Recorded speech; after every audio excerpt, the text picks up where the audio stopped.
বাঙালির ইতিহাসে 800 বছর পূর্বে কোনো শাসক পালাইছে, এর আগে লক্ষণ সেন তিনি হচ্ছে 800 বছর আগে পালাইছেন।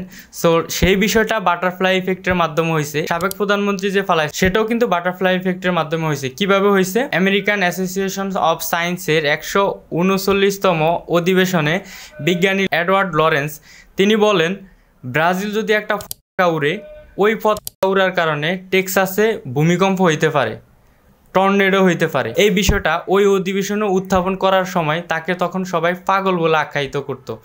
সো এইটাকে বলা হয় বাটারফ্লাই ইফেক্ট। কিভাবে? আমরা হচ্ছে গল্পের মাধ্যমে জানি। বখতিয়ার খিলজির ছেলে ইখতিয়ার উদ্দিন মোহাম্মদ যখন এই বাংলা শাসন করার জন্য আসছিল, তার একজন রাজদূত ছিলেন, রাজদূতকে লক্ষণ সেনের কাছে পাঠানোর জন্য পাঠাইছিলেন। তখন তিনি যেই ঘোড়াতে যাইতো ওই ঘোড়াতে নাল ছিল না। নাল না থাকার কারণে যেই রাজদূত পাঠাইছিলেন ওই রাজদূত বিভিন্ন সময় বিভিন্ন জায়গায় হচ্ছে আক্রান্ত হয়ে গেছে, আক্রমণ হয়ে গেছে, কিছুক্ষণ পড়ে গেছে, দেখা গেছে ঘোড়া নিয়ে।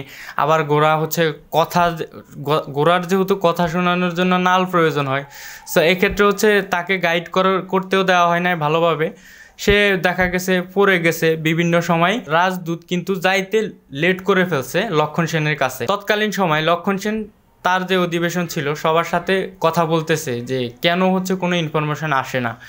সো সবাই তাকে এই পরামর্শ দেন, যেহেতু ইখতিয়ার উদ্দিন মোহাম্মদ আসতেছে তার মানে সে বিশাল বহর নিয়ে আসতেছে, এখন আমাদের হচ্ছে পালায় যাইতে হবে।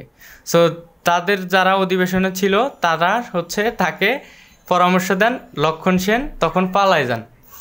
আর যুদ্ধের নিয়ম অনুযায়ী ইখতিয়ার উদ্দিন মোহাম্মদ তখন মাত্র 17 জন সেনা নিয়ে এই বাংলাতে আসেন এবং যুদ্ধের নিয়ম অনুযায়ী তিনি এই 17 জন সেনা নিয়ে হচ্ছে জয় হন। সে হচ্ছে হেরে গেছে, এটা হচ্ছে গণ্য হয়েছে। দেখা গেছে মাত্র 17 জন নিয়ে ইখতিয়ার উদ্দিন মোহাম্মদ এই বাংলাকে হচ্ছে কায়েম করে ফেলছে বা দখল করে ফেলছে।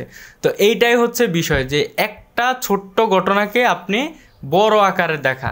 আমাদের সাবেক প্রধানমন্ত্রী তিনিও কিন্তু একটা কথার জন্যই কিন্তু তিনি ফেঁসে গেছেন মোটামুটিভাবে। তার যেই রাজ্যহারা বা তার যেই পালিয়ে যাওয়ার বিষয় সেটা ঘটছে।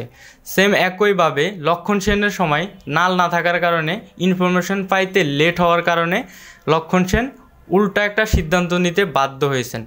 এই আমলে আমরা দেখছি ছোট্ট একটা কথার কারণে সে পদত্যাগ করতে বাধ্য হয়েছেন, ইভেন দেশ ছেড়ে পালাইছেন। এই হচ্ছে বাটারফ্লাই ইফেক্ট।